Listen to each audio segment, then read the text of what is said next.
All right, here is another rundown on the Gauss-Jordan elimination. So here are the rules. Number 1, swap any 2 rows. Number 2, multiply all entries in a row by any number. Number 3, replace any row by the sum of that row in another row. And the objective is to end up with a matrix that looks like this, 1, 0, 0, 1. And then the other 2 remaining numbers will be our answers, our x and a y. So here is a system that we are going to write into a matrix. We just pull out the coefficients like this. Notice that there is a 1 here, so we'll put a 1 here. There's actually a 1 here, so we'll put a -1 here, and a 4. All right, remembering our objective is to have 1, 0, 0, 1, and then numbers over here that will be our x and our y. We already have 1, 1. Oh, no, it's not quite in the right place. Never mind. Let's start by looking at this number right here. I'm going to multiply this entire first row by a -1/5. -1/5 times -5 is going to give me a +1, and that will get me closer to my objective. So, but I have to finish multiplying the row. So this will be a -3/5, and this will be a -6/5. All right, this row stays the same. Now, I can add any 2 rows together and replace a row. So I want to make this row have a 0, right here. And so what I'm going to do is I'm going to multiply this row times a -1 in order to add it to the other row. I'm actually not going to keep it like that, but that would give me this, -1, +3/5, and a +6/5. And the reason I'm going to do that is I'm going to add it to this row right here to create a new row on the bottom. So I'm going to add these 2 rows together to create a row right here. So -1 and then 1 gives me 0. 3/5 and -1 are going to give me a -2/5. And 6/5 plus 4. I'm just going to lean on a calculator here to make sure I don't make any silly mistakes. 6/5 plus 4 gives me 26/5. Just check on that. -1 plus 3/5 gives me -2/5. All right.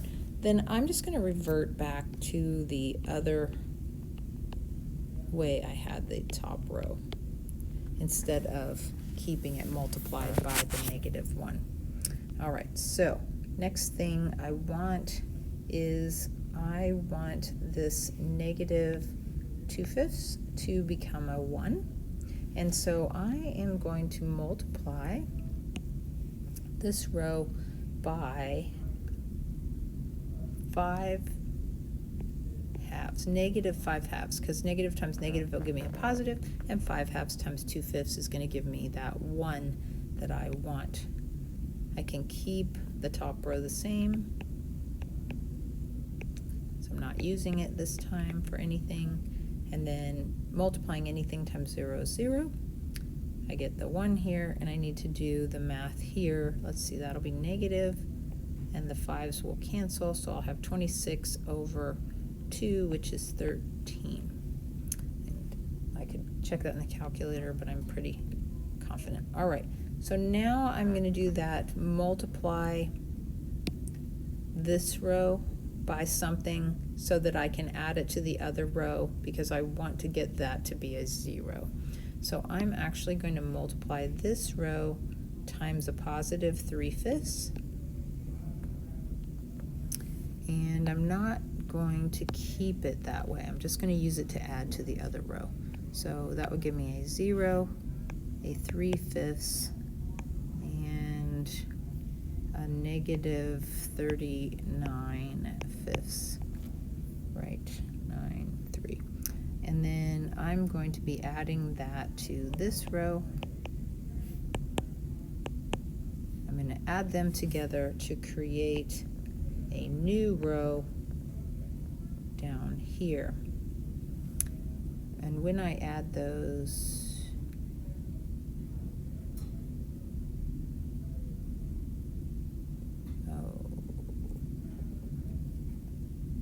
I would end up with a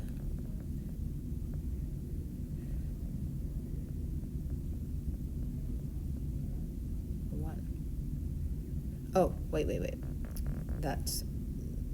I'm mistaken because I am actually looking to fill in this row right here. So I'm adding these two rows together. 0 and 1 is 1. 3/5 and negative 3/5 is the 0 that I was hoping for. And then I just kind of take what I get with the other ones here. I have to do negative 39/5 plus negative 6/5, which gives me a negative 9. Isn't that crazy? It's actually nice. I'm going to keep my bottom row here.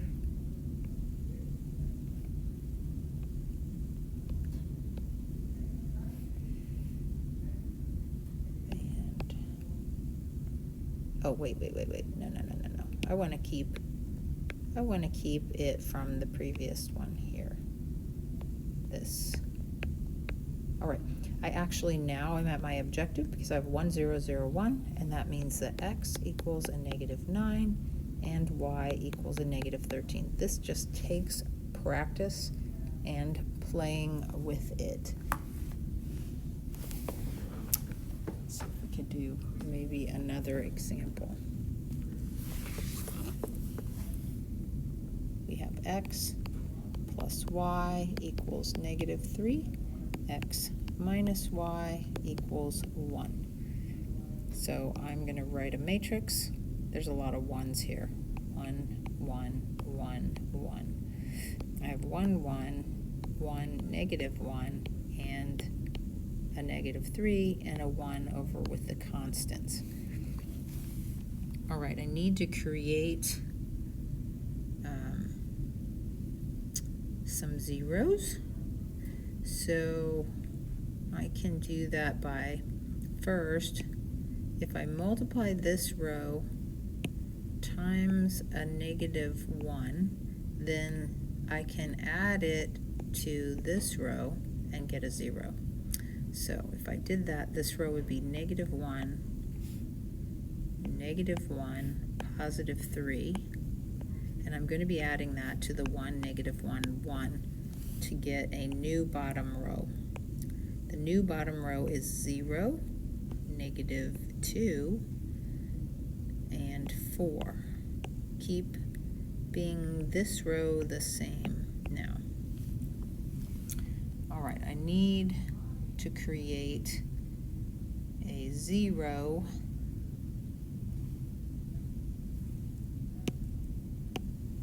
here. Oops, not what I wanted. So what I'm going to do is multiply